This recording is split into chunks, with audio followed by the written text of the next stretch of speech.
Hi, my dear friends. Hello. We're just going to do a short video here talking about our new Iridology class coming up because it's exciting. We were just sitting, laying it out for you. It's only 3 days, but this is where you're going to be able to take a look at an eye and write your own protocol on that eye, and then be able to tell them exactly what to take, what herbs to take, and show a person what's wrong with them through their eyes. And it's just a real good look. It'll be fun to do that. And for you practitioners, it'll be real helpful because we're going to get you into progress notes and learning how to write these protocols properly. And for those that are helping others, fun times. And what a powerful tool. I mean, to be able to actually look at your eye. I had a couple clients in the other day, and she had brought her mother in. Mother's eye, strong constitution, but backed up melanoma, backed up lymphatically, and the daughter sat there and said, I do not have the lymphatic problems that my mother has. We went in, took a picture of her eye, laid the two side by side. Oh, that had to hurt. And they were almost identical. The one, obviously, the lymph was a little lighter, but they were almost identical to the issues that were coming down the pike. And so I said, you look at your mother, because if you don't fix this, this is you in 20, 30 years. So what a powerful tool to be able to show somebody what's going on inside their system so that they can grasp it visually. We are visual people. You know, I had a case, and it's a pancreatic cancer case, real tough case. She had cervical cancer first, thyroid cancer second, and of course they chopped out all those tissues. And then, of course, she had, because systemic lymphatic problems, you're going to have it all over the place because it's just acids burning cells, right? So she came to me with a pancreatic diagnosis. And so she ate an apple, it came out an apple. Well, I ran her for 11 months, and we've talked about her case before on there. But her eyes, and we do use her eyes in the class because I've never seen eyes at this level of weakness and toxemia. So I did the same thing. She had a daughter at, I think the daughter was 16 or 15 at the time, and I took the daughter's eyes, and I laid the daughter's eyes with the mama's eyes, and I said, honey, to the daughter, I said, honey, you're in trouble. Your mom first started out with cervical cancer at age 30, and then thyroid cancer at age 32, and then pancreatic at age 34. Now, you're coming along this scan, and you have the same genes, you have the same lymph system. She kind of went over her head a little bit, even though I took time with her. She saw what her mom was going through, and I'll be damned, age 20, cervical cancer for the girl. She didn't listen enough. So this is the sort of thing, we all walk down the same roads. There's a few pathways and stuff, but we're all walking down the same roads. We all have the same tissues in our body unless we've had them removed. We all have the same blood and lymph systems. The differences are your genetics in your mother, your lymph system, her lymph system becomes yours, and your dietary habits.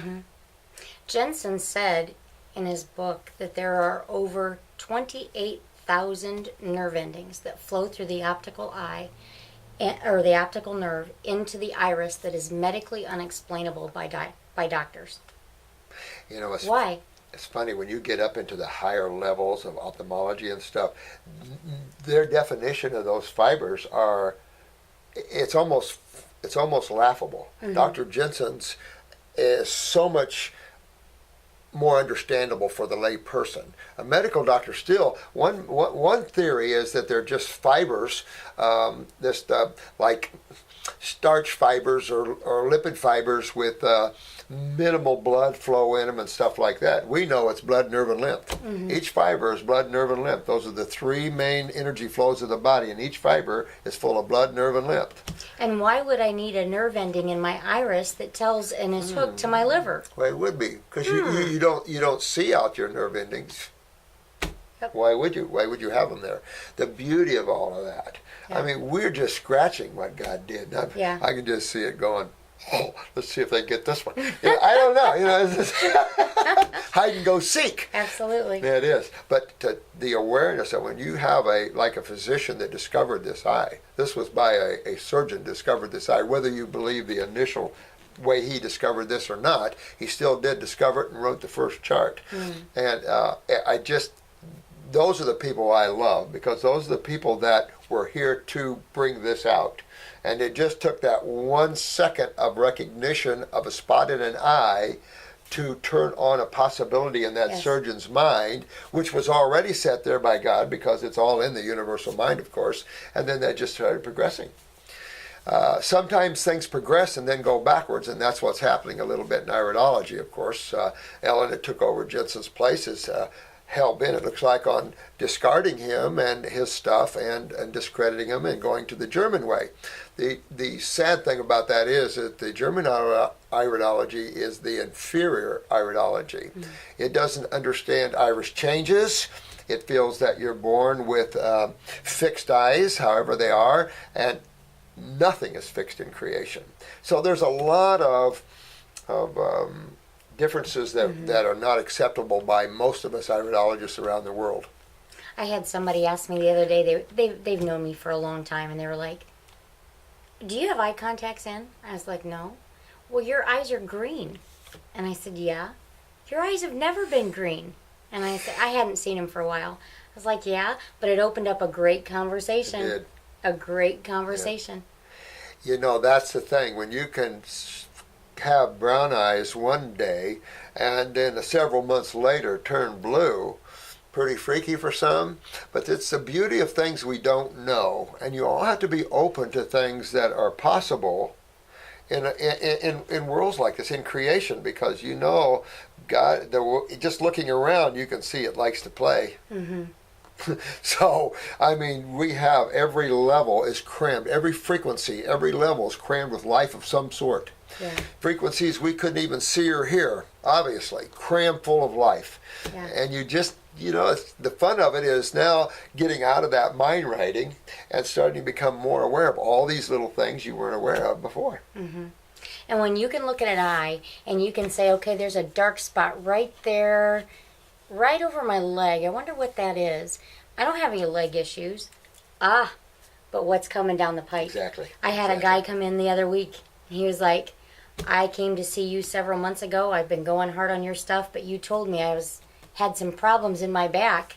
And he goes, I hadn't had any back problems. And he goes, if I don't have them, I said, you just keep going. You'll work your way back through it on the other side.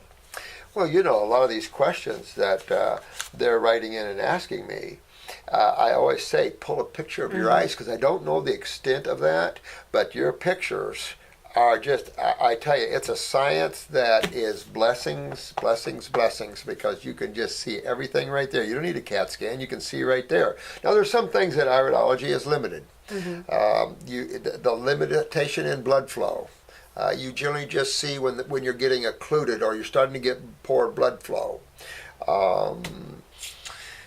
Worms and things like that, funguses, you can't see those. Those are microorganisms. You can't see those in the eye. Now you can see an eye that looks a specific way and go to the conclusion they probably do. Yes. But to actually see one. Well, that's it. And one of the conclusions, you can look at an eye, look at a bow. You can't tell if there's a tapeworm in that person or not by that.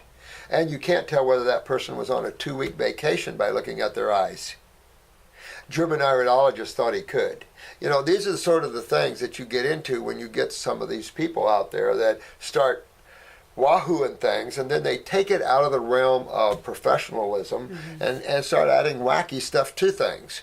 And then people start getting warped opinions about this, and it's too bad, because this is one of the greatest sciences ever discovered for the layperson. It's anybody can learn it. You young folks listening to this, you're 10, 11, 12-year-olds, you can learn this. You can dazzle your friends at school by going, look, I see this in your eye.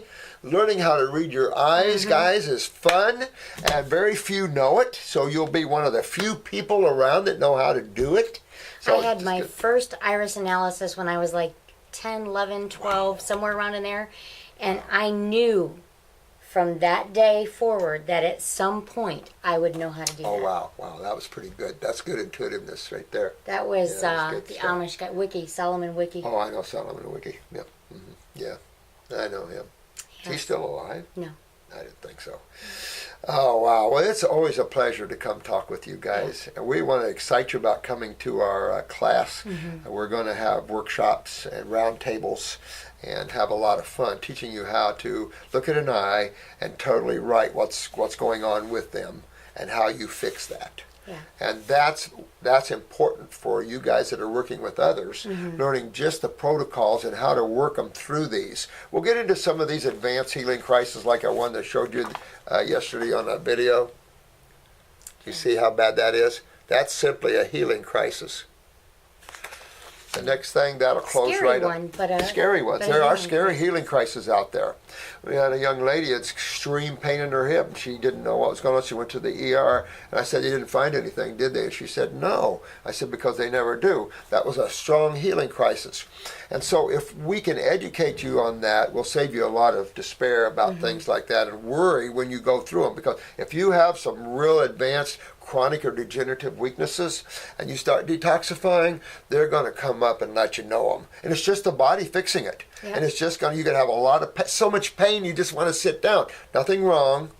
It's just a healing crisis. We only know so much about them. The wisdom, the power, that all comes from spirit, consciousness. I remember the first month that I was here working, I was strong detoxing. I was on day 8 of a lemon fast, and about 12 to 13 years before, I had been in the demolition derby. And I was tearing my car apart and you have to take off every little scrap piece of thing that you can so it doesn't fly off. But I jumped down from the car, my wedding ring caught on a screw, and I landed wrong and I broke my left foot. And they said, "You need to be in a cast." I was like, "No, I'm driving in the derby." Didn't listen to the doctor, drove in the derby. Oh my It God. healed wrong. From that point forward, anytime it was cold out, anytime weather changed, it would just ache and throb. Yep. Well, I remember 8 days on this lemon fast. That foot started killing me. I bet. I was sitting in on your sessions listening, and I would have to switch the way I was sitting because it was hurting so bad I couldn't stand on it. It hurt to sit, no weight, no matter how you propped it. 3 to 4 days of that. And then it went away, and it has never bothered me since. See, and that's a beautiful healing crisis. That's a perfect healing crisis. That's what they are. And then it goes somewhere else. Now, you'll see that, especially at, "Oh, it's my right knee, it hurts real bad." "Oh, now it's gone." "Oh, my left knee hurts now." I mean, "Oh, now my shoulder." Whenever you see that traveling band of carpenters going around working in different places, you're doing the right thing. But there's another thing that travels if you're not dealing with it, and that's inflammation. Inflammation can move from a shoulder to a knee to an elbow, so you have to go after it. Yep. And which system is that? There's only one, the lymph system, guys. Listen, it's always a pleasure to speak to you and talk with you. We love you all, and nobody's perfect here, but we're all doing really well. You guys, I'm so proud of you guys, the healings we're hearing, what you're doing on yourselves. Don't ever get frustrated. There's always frustration over things, and keep straight. You know, there's a lot of people that want to take you off your game and your point. Some people just love that. They just get that negative biting and stuff, and they want to take you off of what you're knowing and what you're doing, and that seems to be a game of a lot of people. Don't let that happen. You get strong in what you know to be true and in your own world of joy and fun. Absolutely. And come see us at the Iridology class. We love you. Bye-bye. Bye-bye.